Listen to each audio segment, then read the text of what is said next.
हमारे संग चल रहे या फिर हमारे साथ रहने वाले हमारी पहचान के, हमारे अपनों के जीवन के बारे में, उनके मन के बारे में, उनके विचारों के बारे में कुछ हद तक जान सकते हैं, लेकिन उन्हें पूरी रीति से समझना, उन्हें पहचानना, उन्हें जानना ये थोड़ी मुश्किल की काम होती है।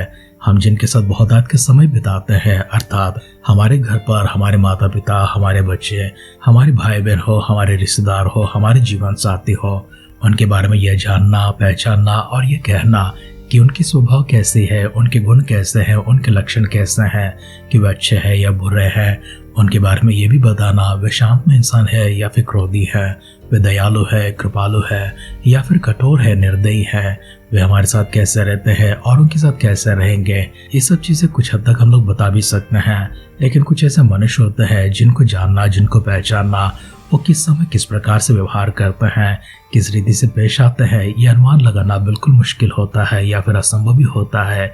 ऐसे मनुष्यों के साथ में काफी समय बिताते हैं, जानने की कोशिश करते हैं, तो भी हम उन्हें पूरी रीति से जान नहीं पाते हैं, पहचान नहीं पाते हैं। हमारी अध्ययन राजाओं के ग्रंथ में चल रही है, जहाँ पर हम राजाओं को देखते हैं, नबियों को देखते हैं, राजाओं के दुश्मनों को अर्थात उनके शत्रु देशों को देखते हैं, अन्य राजाओं को देखते हैं, और साथ ही साथ में राजा किस प्रकार से है, वे अच्छे हैं, बुरे हैं, कौन सही राह पर चल रहे हैं, कौन बुरे राहों पर चल रहे हैं, कौन परमेश्वर की विधियों को मानकर चल रहे हैं, कौन इसके विरोध में जा रहे हैं, किसने कैसे अच्छे काम किया है, किसने कैसे बुरे काम किए हैं। इन सारी बातों को हमने देखा है। परमेश्वर की विधियों को जानना, उन्हें पहचानना और उनके साथ चलना, उनका अनुसरण करना राजाओं का भी हमने देखा है। सिर्फ राजा दाऊद के सिवाय किसी ने भी इस प्रकार से नहीं किया है। हमारे अध्ययन को हम सीधा वहां पर लेकर चलते हैं जहां पर हमने कल विराम दिया था। राजा बेनहदद के ऊपर आहब राजा ने दया दिखाई है, कृपा दिखाई है, करुणा दिखाई है। उसकी सोच और उसके विचार इस प्रकार से थी कि वो कोई और नहीं है, वो मेरा भाई है। भले उसने बड़े दुष्ट काम किए हैं, मुझे घात किया है, मुझे लूटने के लिए, मुझे मारने की कोशिश किया है, परंतु जब उसने आहब की दया के लिए, उसकी क्षमा के लिए संदेश भिजवाया था, तुरंत उसने अपना सारा क्रोध छोड़ दिया और अपना मन बदलकर उसे बुलवा लिया। जैसी बेनहदद आहब के पास पहुंचता है, तुरंत उसे अपने रथ पर चढ़ा लेता है और उसे संग लेकर जाता है। बेनहदद ने कहा, जो कुछ मेरे पिता ने लिया है मैं उसे वापस लौटा देता हूँ। इस बात को सुनकर, इसी बात के ऊपर आहब ने बेनहदद से वाचा बांधी थी और उसका प्राण पक्ष दिया था। लेकिन आज के हमारे अध्ययन किसी और रीति में चलती है। परमेश्वर ने आहब को कैसे बचाया था और बचाने के बाद में परमेश्वर ने कैसी आज्ञा उसे दी थी, उस आज्ञा को हम आगे लेकर चलते हैं। हमारी कल की ध्यान में हमने इस विषय के ऊपर गौर नहीं किया, क्योंकि आज हमारा ध्यान इसी विषय के ऊपर है। इसलिए अपने सिरों को झुकाते हैं, आंखों को बंद करते हैं, छोटी सी प्रार्थना करते हुए हमारे दिन में हम आगे बढ़ेंगे। सर्वशक्तिमान पिता परमेश्वर, धन्यवाद करते हैं, स्तुति करते हैं, प्रशंसा, महिमा, गौरव, आदर सम्मान के साथ में फिर से एक बार आपकी दिव्य सानिध्य में अपने आप को दीनों नम्र करते हुए पूरी तरह से समर्पण करते हैं। देवा सुंदर से समय के लिए आपको शुक्रिया अदा करते हैं, आपके प्रभु सारे आशीर्वादों के लिए आभार प्रकट करते हैं।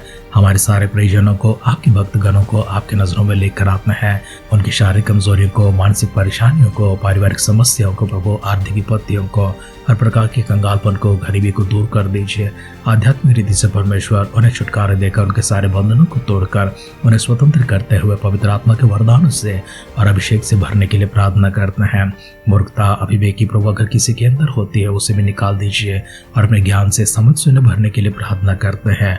आपको जानने, आपको पहचानने, आपके वचनों को सुनने, उन वचनों के आधार पर उसका अनुसरण करते हुए हमारे जीवन को आगे बढ़ाने के लिए इस प्रकार परमेश्वर अपने हमारी सारी प्रार्थनाओं को सुनकर दिए उत्तरों के लिए धन्यवाद करते हुए हमारे उद्धारकर्ता हमारे प्रभु यीशु मसीह के नाम से इस प्रार्थना को मांगते हैं। सुन और कबूल कर पिता।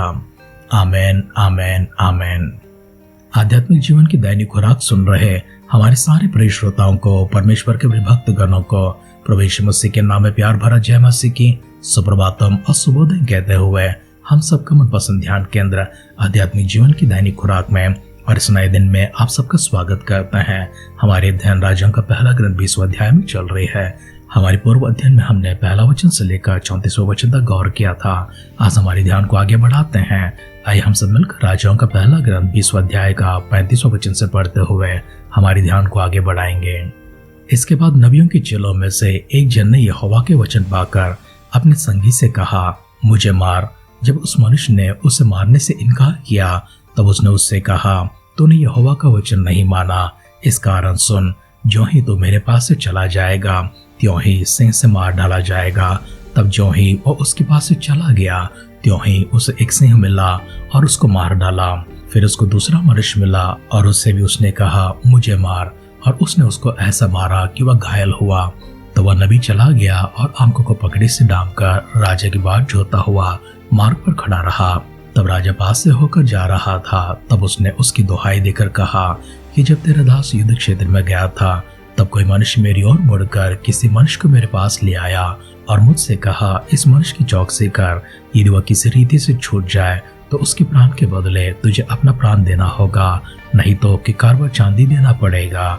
उसके बाद तेरा दास इधर उधर काम में फंस गया, फिर वह ना मिला। इस्राएल के राजा ने उससे कहा, तेरा ऐसा ही न्याय होगा, तूने आप अपना न्याय किया है। नबी ने झट अपनी आंखों से पगड़ी उठाई। तब इस्राएल के राजा ने उसे पहचान लिया कि वह कोई नबी है। तब उसने राजा से कहा, यहोवा तुझसे यूं कहता है, इसलिए कि तूने अपने हाथ से ऐसे एक मनुष्य को जाने दिया जिसे मैंने सत्यानाश होने को ठहराया था। तुझे उसके प्राण की संति अपना प्राण और उसकी प्रजा की संति अपनी प्रजा देनी पड़ेगी। तब इस्राएल का राजा उदास और अप्रसन्न होकर घर की ओर चला और शोमरोन को आया।